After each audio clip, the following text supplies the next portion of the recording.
An old friend once taught me that trust equals consistency over time. And then the next logical question is, well, what does it take to inspire others? It's always been about the role that I could play in helping to make a positive difference. Jeff Weiner's 10 Rules of Greatness. Check him out. He's a CEO, or used to be the CEO of LinkedIn. I think there's a very clear difference between leadership and management. With management, you find people telling others what to do.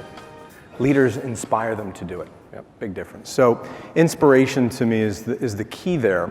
And then the next logical question is, well, what does it take to inspire others? And I think there's at least three components to true inspiration. The first is clarity of vision. You know, what hill are you trying to take? What vision do you have? What sense of purpose drives and motivates you? What are you seeing that other people aren't seeing? And the clearer you can be about that, the more easily you can get other people to understand it, internalize it, and ultimately follow it. I expected other people to do things the way I did and grew frustrated if they didn't.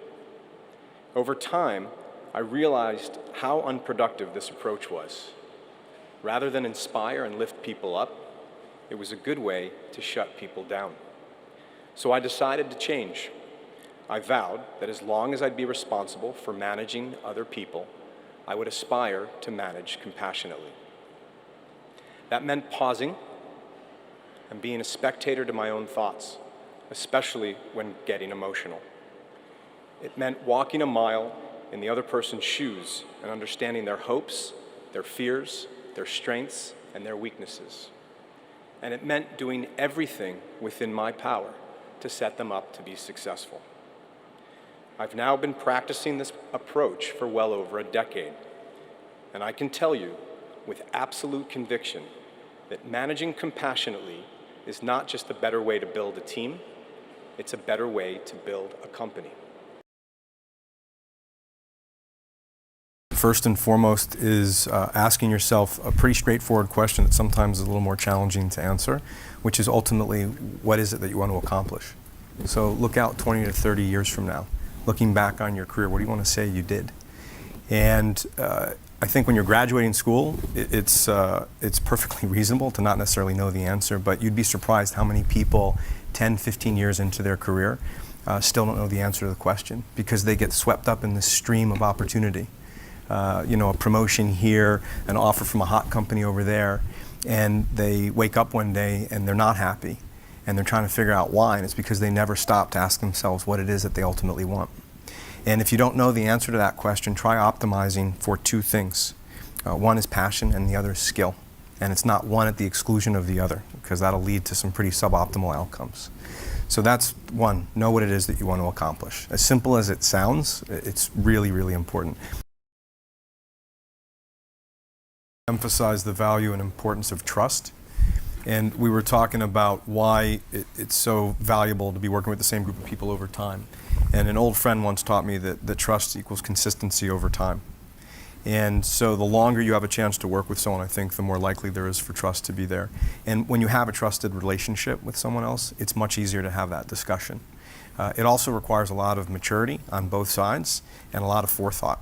So what kind of succession planning is in place? Do you trust that the other person is going to still be locked and loaded despite the fact that they know that X amount of months or years from now they're going to be leaving and they're still going to give it their all while they're in the role?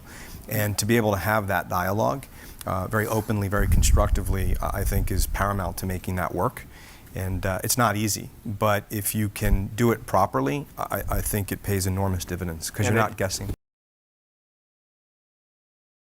When I was applying to university, was faced by a decision, was I going to pursue a public sector role where I was teaching, administrating, or potentially legislating, or a private sector role where I could potentially amass enough influence and resources where I could make a difference that way. And so from that very early age, it's always been about the role that I could play in helping to make a positive difference.